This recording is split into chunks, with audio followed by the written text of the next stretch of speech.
இது பாரு நிர்மலா, நீ இந்த டிவியை எடுத்துட்டு போலாம். ஆனா அதுக்குன்னு ஒரு மரியாதை முறை இருக்கு. அதுக்கு தகுந்தபடி நீங்க வா, இந்த டிவியை எடுத்துட்டு போ. எதுக்காகவும் யார்கிட்டயும் எனக்கு பெர்மிஷன் கேட்கணும் அவசியம் இல்ல. இந்த டிவியை எப்படி எடுத்துட்டு போகணும்னு எனக்கு நல்லாவே தெரியும். நல்லா கொடுத்த சரோ, சுட சுட. இந்த பொண்ணு உங்க வீட்ல இருக்கும்போது எவ்வளவு நல்ல முறையில வச்சிட்டீங்க. அந்த என்ன கொஞ்சமாவது இருக்கான்னு பாருங்க. கொஞ்சம் கூட மரியாதை இல்லாம பேசிட்டு போகுது. நீ எதுக்கும் ஃபீல் பண்ணாத சரோ. நீ இப்படி கொடுத்தாதா உன் நாத்தனார் மாதிரி திமிரு பிடிச்சவங்களுக்கு புத்தி வரும். இது இது என் அத்தைக்கும் அவருக்கும் தெரிஞ்சா பெரிய கூத்தை நடக்க போகுது. தெரிஞ்சா தெரிஞ்சிட்டு போகுது. இப்ப எப்படி அவளுக்கு கொடுத்தே அதே மாதிரி அவங்களுக்கும் கொடு.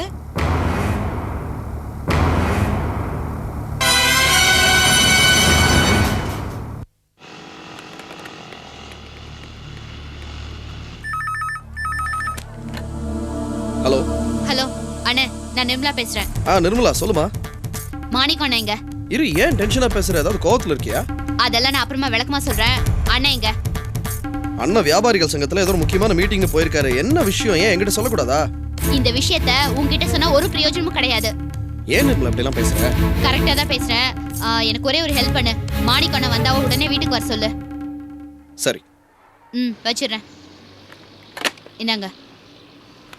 சிவசாமி தலைவராக வர்றத இங்கே ஒரு சில பேர் ஆட்சேபிக்கிறாங்க. சிவசாமி ரவுடிகளை வச்சுக்கிட்டு நம்ம சங்கத்தை சேர்ந்த சக வியாபாரிகளை அடித்து உதைச்சதா புகார் இருக்கு. அதனால அவர் தலைவராக வர்றதுக்கு எந்த தகுதியும் இல்லைன்னு ஒரு சில பேர் இங்கே ஆட்சேபிக்கிறாங்க. ஆட்சேபிக்கிறது கரெக்டு தாங்க. அவர் பேரில் புகார் இருக்கிறதுனால அவருக்கு பதிலாக வேற ஒரு ஆள் தலைவராக வரட்டும். சிவசாமியை தவிர வேற ஒருத்தரை தலைவராக தேர்ந்தெடுக்கிறதுக்கு நாங்கள் ஏகமனதாக சம்மதிக்கிறோம். ஆனால் அதே நேரத்தில் தேர்தல் இல்லாமல் யாரை தேர்ந்தெடுக்கலான்னு நீங்களே முடிவு பண்ணி சொல்லுங்க, தேர்ந்தெடுத்துருவோம். சரி சரி, எல்லாரும் அமைதியா இருங்க. இந்த சங்கத்துல மூத்த உறுப்பினர்ன்ற முறையில நான் நம்ம சிவசாமியோட மகன் ரமேஷ முன்மொழிகிறேன். அவரு இந்த பதவிக்கு எல்லா தகுதியும் உள்ளவரு. அவரு தேர்ந்தெடுக்கிறது மிகவும் நல்லதுன்னு எல்லாருக்கும் சொல்லிடுறேன்.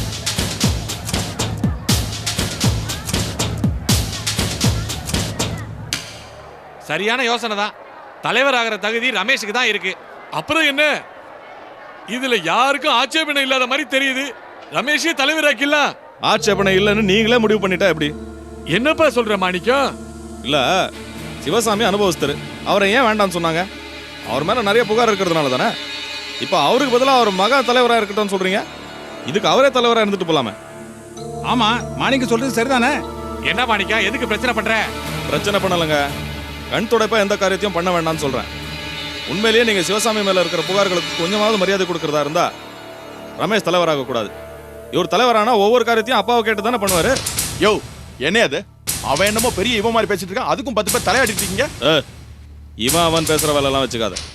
இங்க நீயும் வியாபாரி, நானும் வியாபாரி. சங்கத்துல உனக்கும் ஒரு ஓட்டு, எனக்கும் ஒரு ஓட்டு தான். இதுவரையிலும் நான் இந்த தலைவர் பதவி எனக்கு வேண்டான்னு அமைதியா ஒதுங்கிருந்தேன். ஆனா உன்ன மாதிரி பிளாட்ஃபார்ம் பேசுறதெல்லாம் கேட்டுக்கிட்டு என்னால சும்மா இருக்க முடியாதுடா. யாரடா பிளாட்ஃபார்ம் சொன்ன? நடக்கிறதா வேற. என்னடா பண்ணுவ? என்ன பண்ணுவ?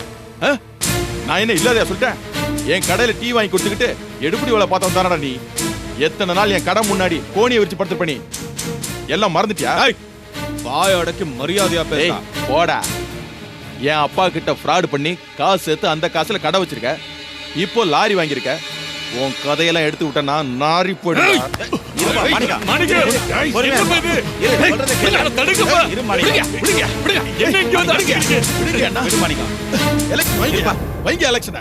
எலெக்ஷன் நான் நிக்கிறேன். என்ன ஏத்து எவன் நிக்கிறான் நான் பாக்குறேன். அவன் மூக்க உடைச்சிடுறேன். யாராவது வாங்கப்பா, வாங்க நில்லுங்க. நான் சப்போர்ட் பண்றேன். நான் பண்றேன். மாணிக்கம் வாங்கயா. இவங்களை ஏத்து யாரும் நிக்க மாட்டாங்க மாணிக்கம். நீங்க நில்லுங்க மாணிக்கம். ஆமா மாணிக்கம், நீயே நில்லு மாணிக்கம். நிக்கிறேன்டா, காட்டுறேன்டா. பார்க்கலாம். போடா போடா பார்க்கலாம். பார்க்க போறோம்.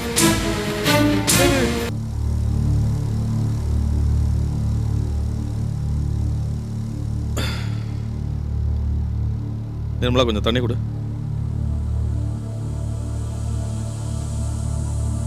தண்ணி கொடு. என்ன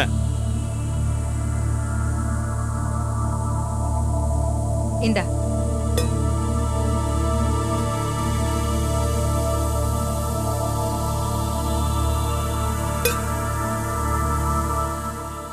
என்னாச்சு அவளுக்கு? கூப்பிட்டா திரும்ப கூட மாட்டேங்கிறா. நீங்க ஏதாவது சொன்னீங்களா? நான் அவளை ஒண்ணுமே சொல்லலப்பா. இங்க நடந்த விஷயமே வேற. அவளே மனசு நொந்து போயிருக்கா, நீயே கேட்டுக்கோ. நிர்மலா என்ன நடந்துச்சு? என்ன தப்பா சொல்றது? தப்பு எல்லாமே இவ பேர்ல தான். மத்தவங்கள குத்தம் சொல்றதுக்கு நமக்கு என்ன உரிமை இருக்கு? நிர்மலா யார் உன்னை திட்டினா? அது நம்ம பொருள் இல்ல, அது மேல நமக்கு உரிமை இல்லைன்னு சொன்னா இவ கேட்டாதானே. அது என் அண்ணனோடது, எனக்கு உரிமை இருக்குன்னு சொல்லிட்டு வீராப்பா போனா. இப்போ நல்லா அவமானப்பட்டுட்டு உம்மனு வந்து உட்காந்துருக்கா. எதுக்காக யாராவது இவ்வளவு அவமானப்படுத்தணும்? என்னன்னுடா சொல்றது? வெளியில சொன்னா நமக்கு தான் அசிங்கம். என்ன நடந்துச்சு சொல்லுங்களேன். ஏண்டா நீ சம்பாதிக்கிறதுல உன் தங்கச்சிக்கு எந்த பங்கும் இல்லையா, இல்ல உரிமைதான் இல்லையா? யார் அப்படி சொன்னது? வேற யாருப்பா? உனக்கு உரிமைப்பட்டவதான். சீமையில இல்லாத பொண்டாட்டி ஒருத்தி இருக்காளே, அதான் அந்த சரோ, அவதான். சரோ எதுக்காக அப்படி சொல்லணும்? இவ்வளவு நல்ல வீட்ல ஒரு டிவி இல்லைன்னா நல்லா இருக்காதுன்னு சொல்லிட்டு நிர்மலா நம்ம டிவி எடுத்துட்டு வர போயிருக்கா. அதுக்கு உன் பொண்டாட்டி என்ன சொல்லிருக்கா தெரியுமா? டிவி மேல கை வச்சேன்னா நடக்கிறதே வேறன்னு சொல்லி அவமானப்படுத்தி அனுப்பிச்சிருக்கா. ஏன் நிர்மலா சரோ அப்படி சொன்னா? ஆமாண்ணே, புது வீட்ல அம்மாக்கு பொழுது போகாம கஷ்டப்படுறாங்களேன்னு டிவி எடுக்க போனேன். தனியா என்ன திட்டிருந்தா கூட பரவாயில்ல, 4 பேருக்கு முன்னாடி என்ன கேவலப்படுத்திட்டாங்க. வெளியில போன என்ன கழுத்து பிடிச்சி தள்ளாத குறை. இந்த டிவியை தொடுறதுக்கு உனக்கு எந்த உரிமையும் கிடையாது, இது ஏன் வீடு சொல்லி விரட்டி விட்டாங்கன்னு. அவளுக்கு டிவி வேணும்னா அது கொஞ்சம் பதமா சொல்லிருக்க கூடாதா? யாரோ 3வது ஆளுங்க கிட்ட பேசுற மாதிரியா பேசுறது? என்ன இருந்தாலும் இவ உன் கூட பிறந்தவ இல்லையா? என் புள்ள மனசு ஒடிஞ்சு போய் என் அண்ணன் கிட்ட எனக்கு எந்த உரிமை இல்லமான்னு சொல்லி அழும்போது என் கொலையா ஆடி போயிடுச்சுடா.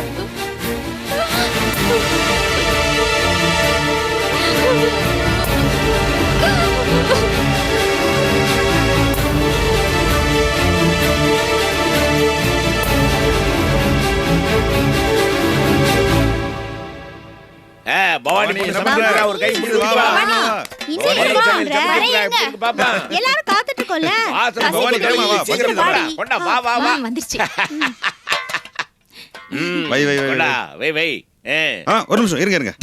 எல்லாரும் கண்ணை மூடிக்கிட்டு ஒரு நிமிஷம் நல்லா குலதெய்வத்தை வேண்டிக்கங்க. என்னடா கிண்டலா? நீ சாப்பிட வேணா, ஒண்ணு வேணா, எந்திரிச்சு போடா. அப்படி சொல்லுங்கப்பா. என் தங்கச்சி பவானி முறையா சமையல் பருப்பு எடுத்து சமைச்சிருக்கா. அவ சமைச்ச சாப்பாட்டை சாப்பிடுறதுக்கு நாம எல்லாம் கொடுத்து வச்சிருக்கணும். நீ இந்த மாதிரி சொல்ற, எனக்கு வேற மாதிரி எல்லாம் படுது. வேற மாதிரி என்ன படுது? அது புதுசா மருந்து கண்டுபிடிக்கிறாங்கன்னு வச்சுக்க, அதை எலிக்கோ பூனைக்கோ கொடுத்து டெஸ்ட் பண்ணுவாங்களாம். அந்த மாதிரி பவானி சமைக்கிற சமையல நமக்கெல்லாம் கொடுத்து டெஸ்ட் பண்ணான்னு நினைக்கிறேன். பாருங்கப்பா இந்த மாமாவை கிண்டல் பண்றாங்க.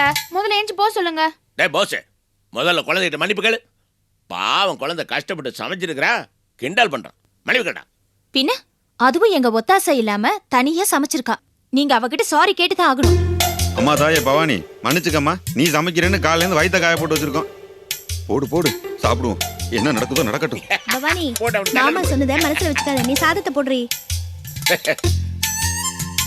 அவளுக்கு இந்த பரவாயில்லையே, மல்லிப்பூ மாதிரி சோறு வெள்ளை வெள்ளைன்னு இருக்குது. பவானி பரவாயில்லையேடி, சோறு குழைவும் இல்ல கெட்டியாவும் இல்லையே.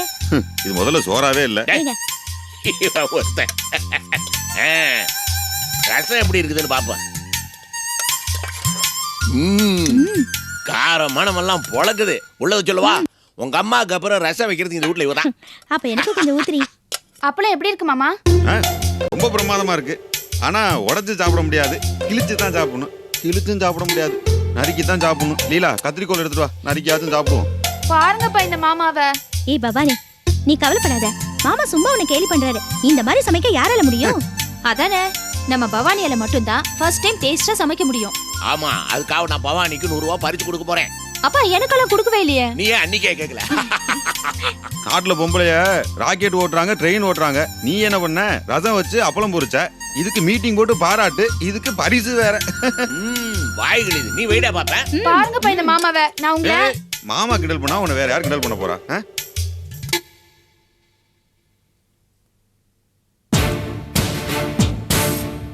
ஏ விஜி, எல்லாரும் சிரிச்சு பேசிட்டு இருக்கிறாருல்ல, நீ மட்டும் ஏன் உம்முன்னு உட்காந்துருக்கிற?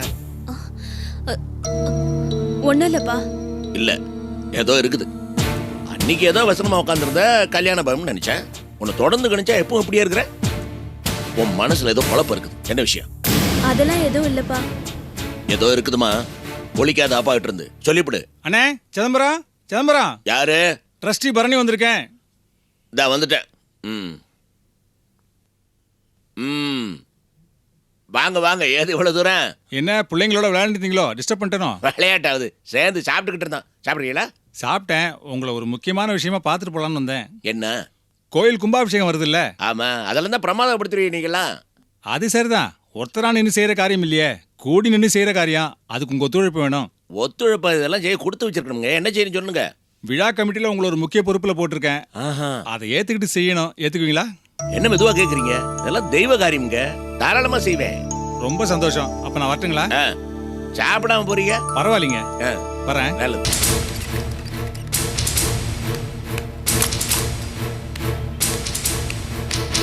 எங்க நிர்மலா வந்திருந்தா? நான் அவகிட்ட இந்த டிவி சும்மா போ. நான் சொல்றத கொஞ்சம் கேக்குறீங்களா? ஏதாவது பேசி என்ன எரிச்சல் காப்பின சும்மா இருக்க மாட்டேன். நான் சொல்றத காது கொடுத்து கேட்க முடியலன்னா என்ன அர்த்தம்? எதை பத்தியும் பேசுறதுக்கு உனக்கு அருகதை கிடையாதுன்னு அர்த்தம். இது பாருங்க, என்ன அவமானப்படுத்தாதீங்க. தயவு செஞ்சு நான் சொல்றத கேளுங்க. எவ்வளவு சில்லறத்தனமா நடந்திருக்கேன் தங்கச்சி கிட்ட. அசிங்கமா இல்ல? நான் அவகிட்ட டிவி எடுத்துட்டு போகாதேன்னு சொல்லல. இப்படி டிவியை கேட்காம எடுத்துட்டு போறது தப்புன்னு சொன்னேன். அவ பண்ண தப்ப அப்படியே நீங்களும் பண்ணீங்கன்னா என்ன அர்த்தம்? ஓஹோ, என் வீட்டு டிவியை நான் எடுத்துட்டு போறதுக்கு உங்ககிட்ட பர்மிஷன் கேட்கணுமா? அப்படி இல்லங்க. வீட்ல நான் ஒருத்தி இருந்துட்டு தானே இருக்கேன். உங்க தங்கச்சி பண்ணது தப்பு இல்லையா? என் தங்கச்சி பண்ணது ஒண்ணும் தப்பு இல்ல. நீதான் திமிரு பிடிச்சு போய் அலையற. இது என்ன பிறந்த வீட்டுல இருந்து கொண்டு வந்த சீரா? நான் சம்பாதிச்சு வாங்கினது. இப்ப யாரு இல்லன்னா, ஆனா என்கிட்ட கேட்காம எடுத்துட்டு போறதுக்கு நான் விட மாட்டேன். ஆய மூடுறி. நீ முந்தானத்தை வந்து என் கூட சேர்ந்தவ. எங்க அம்மா என்ன பெத்து வளர்த்துருக்காங்க. என் தங்கச்சி என் கூடவே பிறந்து கூடவே வளர்ந்துருக்கு. அவளை டிவி தொடாதுன்னு சொல்றதுக்கு நீ யாரு? நான் யாரா? இது ஏன் வீடுங்க. ஏன் வீட்டுக்குள்ள யாராவது வந்து ஏதாவது எடுத்துட்டு போறதுக்கு நான் விட மாட்டேன். வாயை மூடிட்டு உள்ள போ. அவ உரிமையை பத்தி பேசுறதுக்கு உனக்கு எந்த உரிமையும் கிடையாது. முடியாதுங்க. வீட்டுக்குள்ள ஆள் இருக்கும்போது யாராவது எதையாவது எடுத்துட்டு போறதுக்கு பேரு உரிமை இல்ல, திருட்டுத்தனம். அப்படி போட அறிவாளா. அன்னைக்கு ஒரு நாள் இதே காம்பவுண்ட்ல என் பொண்டாட்டி நான் அடிச்சப்ப என் மேல கைய வச்சல. இங்க நடக்கிறதுக்கு பேர் என்ன? போயா போயா. என்ன நிறுத்த? சரித்திரம் திரும்புது மாணிகா. பொண்டாட்டிய நான் அடிச்சது தப்புன்னா நீ அடிக்கிறது தப்பு தானே? சொல்லுப்பா. அன்னைக்கு ஏதோ பெண் குலத்து காவல்கார மாதிரி என் சட்டை வந்து பிடிச்சா, இன்னைக்கு நான் உன் பொண்டாட்டி போட்டு அடிக்கிறேன். What is this Manika? Tell me. என்னையா என்ன வேடிக்கை பாக்குறீங்களா? நீங்க என்ன கூத்தா நடக்குது? போங்கயா, வீட்டுக்கு போங்க, வேலையை பாருங்க, போங்கயா. நீ என்ன பெரிய பிஸ்தாவா? அன்னைக்கு என் பொண்டாட்டி நான் போட்டு அடிச்சப்ப நீங்க வந்து வேடிக்கை பாத்தீங்கல்ல. இன்னைக்கு நீ உன் பொண்டாட்டி அடிக்கும் போது நாங்க வந்து வேடிக்கை பார்க்க கூடாதா? என்ன இது? உனக்கு ஒரு நாயம், எங்களுக்கு ஒரு நாயம். வாங்க போலாம். முடியாதுமா. என்கிட்ட வேற சல்லி காசு கிடையாது. நான் எங்க போறது? வேற எனக்கு சண்டை காட்சியில ரொம்ப இன்ட்ரெஸ்டா இருக்கேன். ஏமா அன்னைக்கு என்ன பூந்து பூந்து அடிச்சல, அந்த மாதிரி இங்க பூந்து அடிச்சாதான் இன்ட்ரெஸ்டா இருக்கும் ஃபைட்டு. ஐயோ அப்பா, மானத்தை வாங்காதீங்க, வாங்கப்பா. என்ன சொல்ற நீ? அவன் பொண்டாட்டி போட்டு அடிக்கிறான், நாம அதை வேடிக்கை பாக்குறான். இதுல நம்ம முதல்ல எப்படி போவோம்? குடிக்கிறதுக்கு காசு தானே வேணும், நான் தரேன், வாங்க. இது முதல்ல சொல்லியிருந்தா பேசாம இருந்திருப்பா. இருந்தாலும் ஃபைட் இன்ட்ரெஸ்டா இருக்கு. சரி சரி, நீங்க டென்ஷன் ஆனா தான் அதுக்கு. ஓ, சத்தம் போட்டு ஊரை கூட்டி அவமானப்படுத்த பாக்குறியா? இத பாரு, கொஞ்சம் இடம் கொடுத்தாலும் தலைமையில ஏறி உட்காரத்துக்கு வேற ஆளை பாரு. அதுக்கு நான் ஆள் இல்ல. ஒன்னு சொல்ற, நல்லா கேட்டுக்க. எனக்கு யாரும் முக்கியம் இல்ல. எங்க அம்மா என் தங்கச்சி தான் முக்கியம். அவங்கள தொந்தரவு பண்ணவோ, அவங்க கண்ணில் ஒரு சொட்டு தண்ணி வந்தாலும் நினைச்சு கூட பார்க்காத. அப்புறம் நான் மனுஷனாவே இருக்க மாட்டேன்.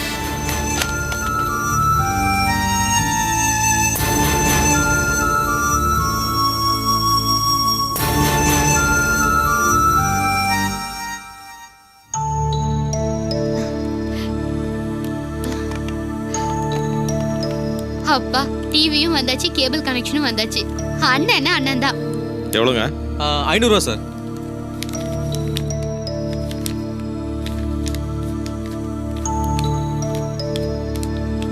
என்னங்க,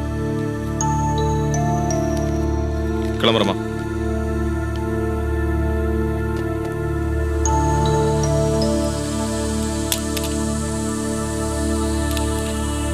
அம்மா, அப்ப நானும் கிளம்புறமா? இருங்க, கனெக்ஷன் கொடுத்துருக்கீங்க, படம் ஒழுங்கா தெரியுதான்னு பார்க்க வேண்டாமா? சரி, பாருங்கம்மா.